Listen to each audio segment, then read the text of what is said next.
Assalamualaikum warahmatullahi wabarakatuh. Luar biasa panasnya hari ini planet Bekasi pada Jumat jam 1.15. Top Markontop. Ini kondisi paling optimal dari matahari bersinar di tataran bumi Pondok Gede Jatiwaringin. Nah, meskipun panasnya kayak gini, tetapi corona katanya nggak mati-mati ya, aneh ya. Sampai kapan gitu nih? Bingung dah. Nah, ini sampai kita kena overheat lagi gara-gara panas yang mendadak melonjak. Saya lupa kalau main 12 volt itu yang paling bahaya adalah arusnya bakal melonjak seperti ini. Nah, 20 ampere ya. Jadi kasusnya kemarin kita lagi eksplorasinya di off grid. Jadi semua beban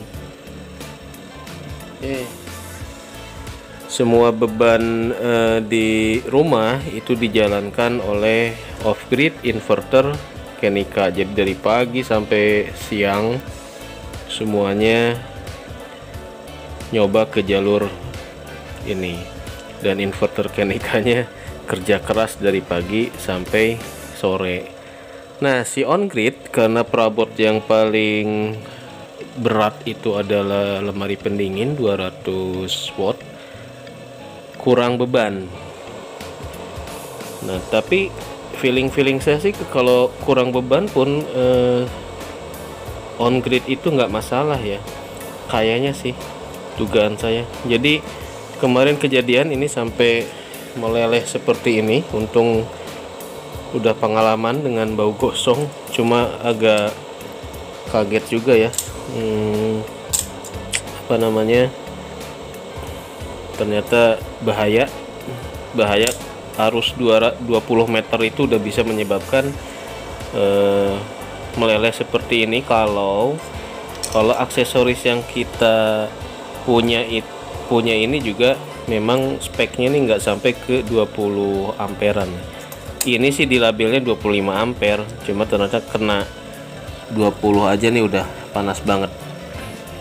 Nah, yang keduanya yang harus kita evaluasi itu adalah pemakaian kabel. Oh, ini juga.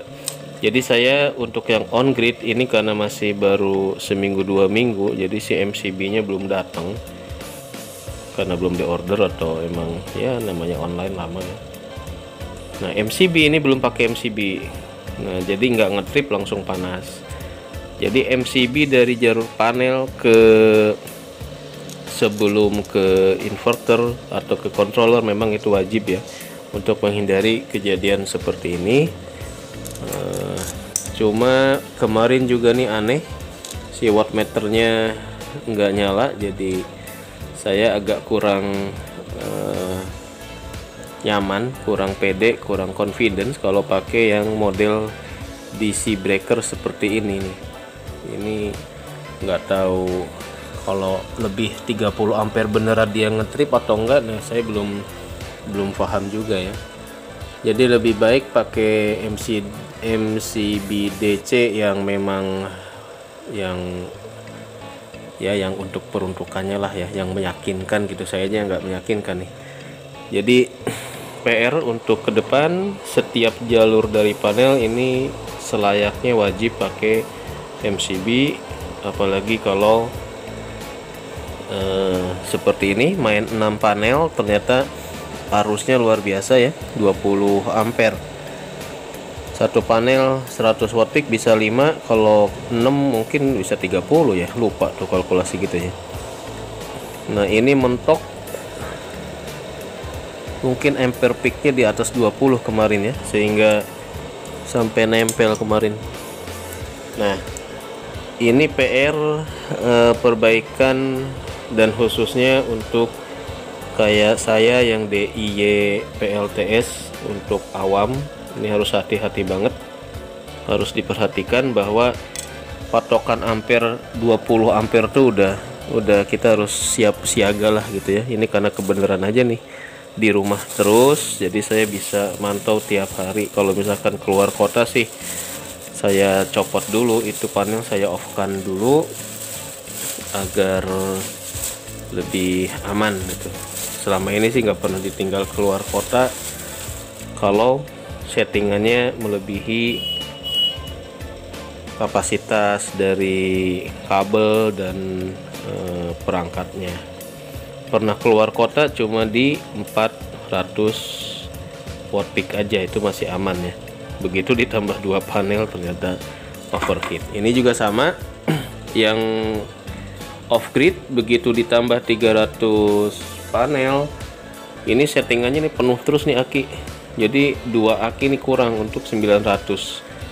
Jadi idealnya itu di bawah 900 lah sampai 600 kalau pemakaian hariannya juga sedikit gitu. Pemakaian harian ini saya masih 1 kWh. Jadi untuk 1 kWh aja si akinya ini jam 9 jam 10 udah langsung penuh terus, sehingga dikhawatirkan ya kalau MPPT-nya remnya blong jebol juga semua ya, aki jebol dan semua jebol. Nah, jadi kesimpulan dari uji coba ngotak-atik selama ini, kelihatannya nih di panel untuk 9, 10, 11 memang itu harus benar-benar siaga 1 gitu ya. Antisipasinya, pemakaiannya juga harus ditarik terus. Tapi kalau untuk kasus on grid, karena baru uji coba, saya juga baru ngalamin kasus seperti ini. Kalau di off grid itu karena pakai inverter yang 12 volt, dan karena kabel dari aki ke inverter pakai yang kabel bawaan. Ujung-ujungnya memang kayak di perkabelan ya. Kesimpulan dari kasus kejadian yang saya alami. Nah, di on grid ini juga saya pakai kabel sisa, yang satu yang pakai serabut, satu nggak pakai serabut, yang kayak gini nih. Nah, ini juga bahaya. Kemarin yang kena overheat adalah kabel yang bukan serabut. Ini yang menyebabkan timbulnya overheat itu. Jadi kenapa disarankan pakai kabel tembaga yang serabut. Oke, itu review dan evaluasi. Utamakan selamat dan utamakan safety gitu ya. Lebih baik main aman, dan buat ke depan strategi yang harus kita main formasinya berarti pakai taktik Belanda menjajah bangsa Indonesia, pecah belah dan jajahlah gitu ya. Jadi kalau mau main kapasitas besar, kita bagi menjadi jalur PLTS yang kecil, maksimal misalkan di 6 panel, 4 panel, jangan lebih digabung di atas 6 panel, apalagi main di 12 volt. Ini main di 9 panel 36 aja masih keteteran, karena kalau cuacanya panas terik seperti ini, tiba-tiba kemarau, tiba-tiba mataharinya hot jelotot gitu ya. Posisi si inverter 15 volt, alarmnya nyala terus, over voltage. Nah, demikian. Jadi untuk kebutuhan harian 9 kali 100 panel itu udah cukup sebetulnya ya.